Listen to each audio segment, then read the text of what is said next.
زیر اہتمام ایک تعزیتی اور ایک اصلاحی تربیتی پروگرام میں شرکت کی سعادت نصیب ہو رہی ہے۔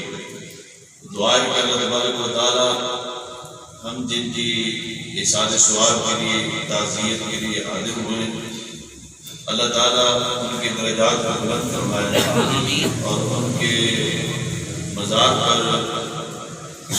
بے شمار رحمت و نزول فرمائے، اور اللہ سبحانہ و تعالیٰ ہم سب کو ان کے مشن کو آگے جاری اور ساری رکھنے کی توفیق عطا فرمائے۔ میرے دوست اور بزرگوں، اہل سنت و جماعت کی کچھ قسمتی بھی ہے، اور اہل سنت و جماعت کے لیے میں سمجھتا ہوں کہ ایک پریشان کن حالات ہیں۔ موجودہ چند سالوں سے جب بھی اہل سنت و جماعت کو اللہ تعالیٰ کی طرف سے کوئی شخصیت نصیب ہوتی ہے، عین اس وقت کہ جب وہ تحریک عروج پر ہوتی ہے اور وہ ہستی ہم سے بچھڑ جاتی ہے۔ یعنی یہ پچھلے 15-20 سال سے اہل سنت و جماعت کے اندر یہ ہو رہا ہے۔ آپ نے دیکھا ہوگا کہ 2000 کے بعد بھی تاریخ ختم نبوت ہو یا ناموس رسالت کی حفاظت کے لیے اہل سنت و جماعت کا کردار، وہ لاہور کا میدان ہو یا کسی بھی مقام کا، ڈاکٹر سرفراز نعیمی شہید پاکستان رحمۃ اللہ علیہ نے جب اہل سنت و جماعت کے اندر ایک شعور پیدا کیا اور اس کو عروج کی طرف لے کر گئے، تو عین عروج کے وقت ان کی شہادت ہوئی۔ ان کی شہادت کے بعد بد مذہب اور بد عقیدہ لوگ جو ہیں وہ منہ چھپاتے پھرتے تھے، لیکن ہم نے اس عروج سے بھی فائدہ حاصل نہیں کیا۔ پھر اس کے بعد اس تحریک کے ایک اور مجاہد صاحبزادہ فضل کریم رحمۃ اللہ تعالی علیہ، انہوں نے بھی اہل سنت و جماعت کو سنی اتحاد کونسل کے پلیٹ فارم پر بیدار کیا، شعور دیا، اور وہ بھی عین اس وقت کہ جب ہم ایک سمت کی طرف بڑھ رہے تھے وہ ہم سے جدا ہوا۔ موجودہ حالات میں آپ دیکھ لیں کہ شاید کہ تاریخ اسلام کے اندر بہت کم موقع آیا ہوگا کہ ختم نبوت کے اوپر حضرت سیدنا ابو بکر صدیق رضی اللہ تعالیٰ عنہ کے بعد بہت کم وقت ایسا آیا ہوگا کہ یا واقعات ایسے کم ہوں گے جس میں ناموس رسالت پر اور ختم نبوت پر اتنے بڑے بڑے اجتماعات ہوں یا ان کے لیے اتنے بڑے بڑے جلوس نکلے۔ اور یہ بھی اللہ تعالیٰ نے ہمیں اعزاز بخشا ہے کہ بڑے احتجاج ہوتے رہے، بڑی تاریخیں چلتی رہی۔ حاکم وقت سے یہ 30 سال سے جو ہم دیکھ رہے تھے کہ کسی بھی حاکم وقت سے کسی تاریخ نے اپنے مطالبات کو نہیں مانا، اور یہ بھی اعزاز موجودہ تحریک کو اور موجودہ شخصیت کو اللہ تعالیٰ نے عطا فرمایا تھا کہ جب پچھلی گورنمنٹ تھی اس وقت جب دھرنا دیا گیا، اس دھرنے کی وجہ سے ایک تو اللہ تعالیٰ جب چاہتا ہے اپنے قدرت کا اظہار کرنا، جب بھی چاہتا ہے، جس کے ذریعے سے بھی چاہتا ہے۔ ختم نبوت کے بارے میں اور قادیانیت کے بارے میں عام لوگوں کو نہیں بلکہ خاص لوگوں کو بھی اتنا علم نہیں تھا۔ یعنی علماء کو بھی کبھی ہم دعوت دیتے تھے کہ ختم نبوت کے اوپر گفتگو کریں تو وہ بھی اس کے اوپر کما حق گفتگو کرنے سے قاصر ہے۔ اور قادیانیت کے بارے میں ہمارا پڑھا لکھا طبقہ جو تھا وہ راستے چلتے ہوئے گمراہ ہو جاتا ہے۔ اللہ تعالیٰ نے ختم نبوت کو صرف پاکستان میں نہیں پوری دنیا کے اندر اپنے نبی کی ختم نبوت کو ایسے اجاگر کیا کہ گلی گلی محلے محلے گھر گھر بچے بچے کی زبان پہ یہ نعرہ تھا کہ تاجدار ختم نبوت زندہ باد۔ پھر قادیانیت کا علم نہیں ہو رہا تھا، پوری دنیا کے اندر پتہ چل گیا کہ یہ قادیانیت کیا ہے، ورنہ وہ بھی لوگوں کو دین اسلام کی دعوت دیتی تھی اور لوگوں کو کلمہ پڑھا کر ہمیشہ ہمیشہ کے لیے ایک کفرستان کی طرف پھینک دیتی تھی۔ تو یہ بھی اللہ تبارک و تعالیٰ کا فضل ہوا کہ اللہ تعالیٰ نے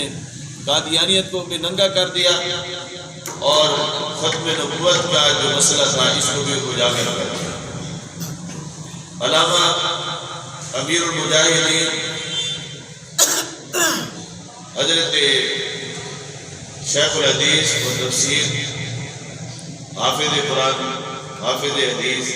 حافظ کلام علامہ محمد اقبال حافظ کلام اعلیٰ حضرت حضرت خادم حسین رضوی رحمۃ اللہ تعالیٰ علیہ، انہوں نے بھرپور طریقے سے تاریخ چلائی۔ میرا ان کا جو رشتہ یا تعلق یا نسبت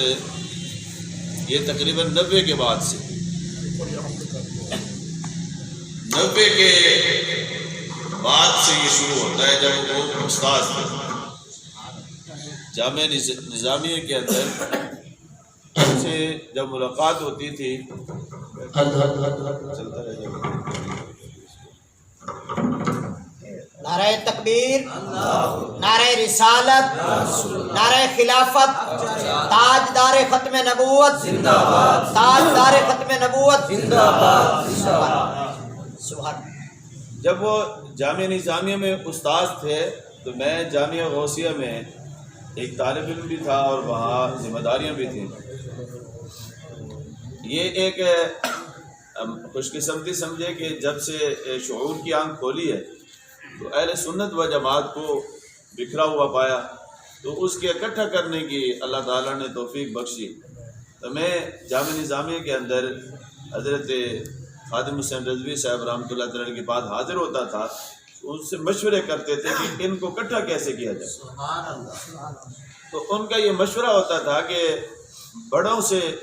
آپ اتحاد قائم نہیں کر سکتے، آپ نچلی سطح سے کوشش کریں،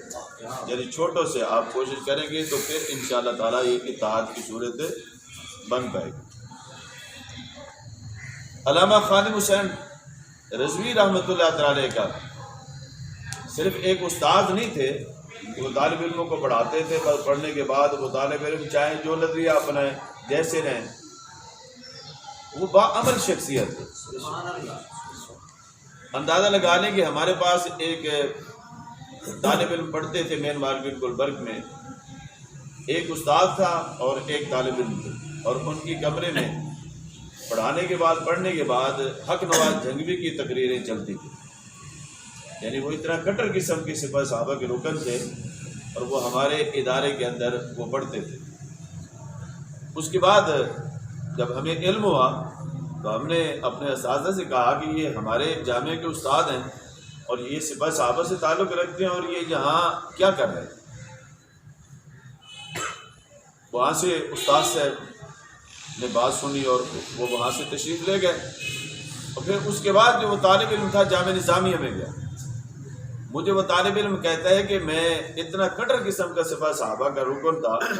چبرجی کے اندر جو بم دھماکہ ہوا تھا، کہتے ہیں میں اسی مقام پر موجود تھا، جہاں بم دھماکہ ہوا میں اسی جگہ پر موجود تھا، بس 1 منٹ کے اندر میں وہاں سے اٹھ کر ادھر ادھر ہوا اور وہ بم دھماکہ ہو گیا۔ وہ کہتے ہیں کہ پھر میں سپاہ صحابہ سے پھر میں اہل سنت و جماعت میں کیسے ہوا۔ وہ کہتے ہیں یہ خادم حسین رضوی رحمۃ اللہ تعالیٰ علیہ ہیں جن کی تربیت سے میں نے سپاہ صحابہ کو چھوڑ دیا اور اس فرقے کو چھوڑ دیا اور میں پکا سنی بن گیا، اور آج وہ تاریخ لبیک کے سرکردہ رہنماؤں میں اس کا شمار ہوتا ہے۔ یعنی خادم حسین رضوی رحمۃ اللہ تعالیٰ اپنے طلباء کی تربیت اس انداز، بلکہ طلباء کی تربیت تو وہ کرتے ہی کرتے تھے، جب ہم ان کو یہ تحریک فدا یعنی ختم نبوت سے پہلے کی بات، جب ہم ان کو گلبرگ میں درس قرآن کے لیے بلاتے تھے، یقین کریں کہ بڑے بڑے عمراء اور نوجوان جب آپ کے خطاب کو سنتے تھے اور ان کے جو ذہنوں کے اندر، دل کے اندر جو زنگ لگا ہوتا تھا وہ دور ہو جاتا تھا اور وہ اپنے مسئلے کے اوپر بڑے پکے ہو جاتے ہیں۔ یعنی ان کے اشعار کی صورت میں، ان کے صحابہ کرام کی قربانیوں کی صورت میں، ان کی گفتگو، اور کبھی کبھی تو مجھے کہتے تھے یار مختار تم اوپر والے سپیکر بند کر دو، ہم نے آپس میں گفتگو کرنی ہے۔ تو وہ آپس کی جو گفتگو ہوتی تھی وہ سامعین کے اوپر اتنا پر اثر ہوتی تھی، رقت طاری ہوتی تھی کہ بڑے سے بڑا سنگ دل بھی ہوتا تھا نا، اس کے بھی آنکھوں سے آنسو جاری ہوتے تھے۔ عام سادہ سی گفتگو ہوتی تھی اور بالکل مطلب ہے کہ سر وغیرہ سے وہ بالکل اپنے آپ کو محفوظ رکھتے تھے، اور نعت اور تلاوت ان دونوں چیزوں سے ان کو محبت تھی۔ لیکن آمین۔ بسم اللہ الرحمن الرحیم۔ اللہم صلی علی سیدنا و مولانا محمد وعلی آل سیدنا و اصحاب سیدنا و مولانا محمد وبارک وسلم۔ اللہم ربنا آتنا فی الدنیا حسنۃ وفی الآخرۃ حسنۃ وقنا عذاب النار۔